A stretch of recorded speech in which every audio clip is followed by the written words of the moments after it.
By show of hands, how many of you have seen the movie The Nativity Story?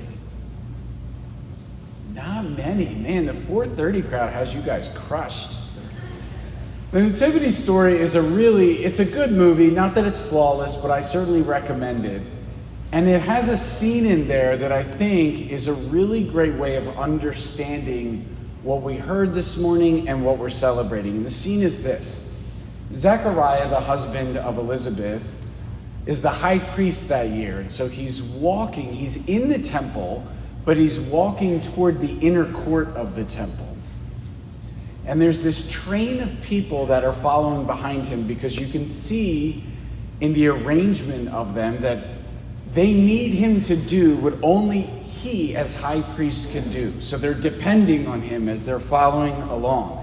And once he gets to the steps to the very inner court, he stops and he turns around, and the people start vesting him with these sacred vestments, which already suggests the space that he's about to enter into is not like any other space in the world.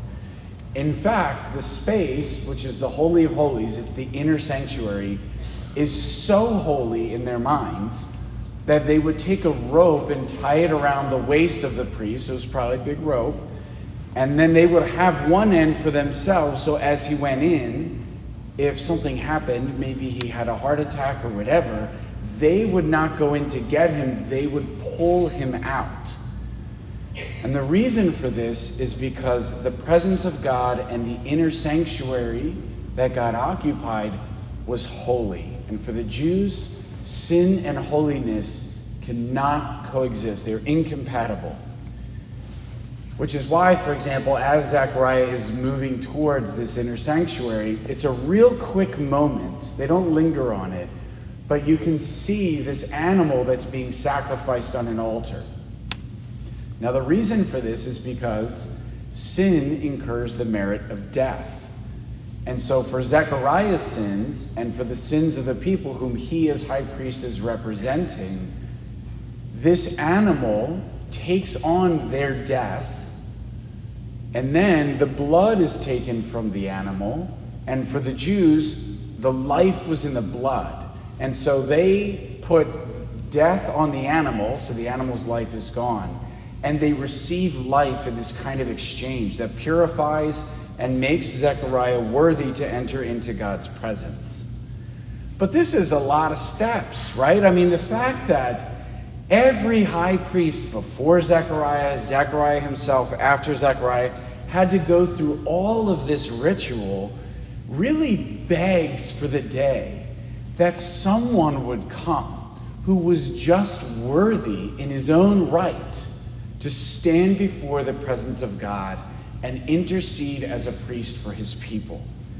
And the point, of course, you can see where this is going, that the author to Hebrews is making is that person has come, and his name is Jesus Christ. And I want to take just a brief moment to understand that a little bit more deeply. First of all, the author actually calls him a high priest. So imagine being a Jew, and it's the ancient Near East, and you're so used to, for 1,300 years, this mode of entering into God's presence, and then all of a sudden the author to Hebrews says, Jesus came as high priest. How many light bulbs would be going off in your mind? And then it goes on to say, he passed through a more perfect tabernacle, meaning he didn't enter into the Holy of Holies of the temple that's made by man. Jesus, as high priest, entered into the inner sanctuary of God's heavenly dwelling place that the earthly temple was a copy of. And then it says he entered into the sanctuary not with the blood of goats and calves, but with his own blood. For if the blood of goats can sanctify those who are defiled, how much more will the blood of Christ? This is a huge statement. It might sound like cultic mumbo jumbo because who cares at 7:30 in the morning in 2024? But this is a really big deal. It's a big deal because it means a few critical things. First of all, it means that it's not just Zechariah as high priest who's standing in as proxy for this shadowy figure who's going to come and be worthy. It's actually that animal on the table that the camera very quickly moved by. that is also standing in as proxy. And both of those realities, the high priest and the animal he just walked by, come together in the person of Jesus Christ. Because, and this is the other mind-blowing part, the blood of Christ consumes sin and death the way fire eats up a sheet of paper. So that, just as that exchange existed with Zechariah and the animal, our death is put on him. And then sin goes into his blood, passes through the furnace of his sacred heart where it is utterly annihilated, and then he gives us his blood so that we might live, and not just live, but be made worthy to enter into the presence of God the way the high priest did. So that nothing separates us from the Father. I mean, who needs caffeine?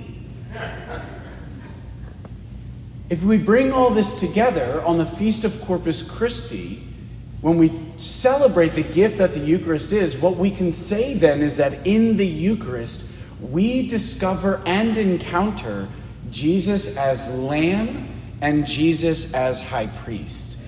And that matters. That matters. Here's why.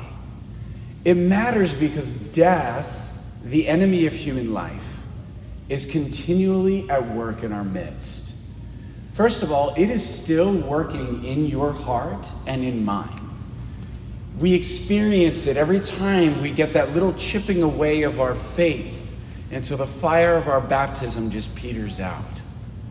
We experience it when our life is filled with anxieties that keep us distracted from prioritizing our relationship with God until it becomes anything but God.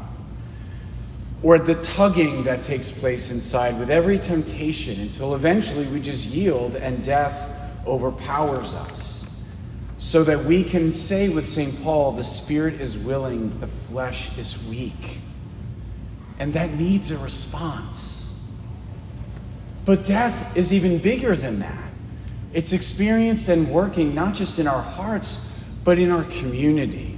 It permeates society. John Paul II warned of a culture of death that was consuming humanity like a cancer, wherein we can find an entire culture that denies the value and the dignity, for example, of human life, that permits, and not only permits, exalts as a good mindsets and behaviors that are totally inconsistent with God's plan for our lives, touching upon every aspect of human existence, such as our ethics, where once evil behaviors become morally permissible or exalted as noble. There's a practical atheism that we see, even among Christians who are just secularized and like everybody else.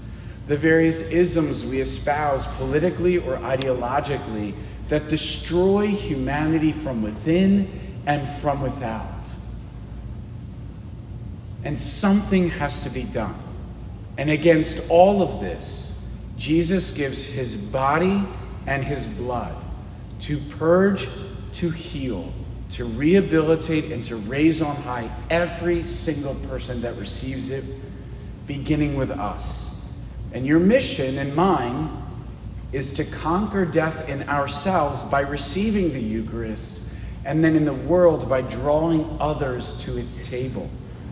Wherever God sends you, as often as you are there, so that the reign of death would be conquered and humanity once more would be made whole.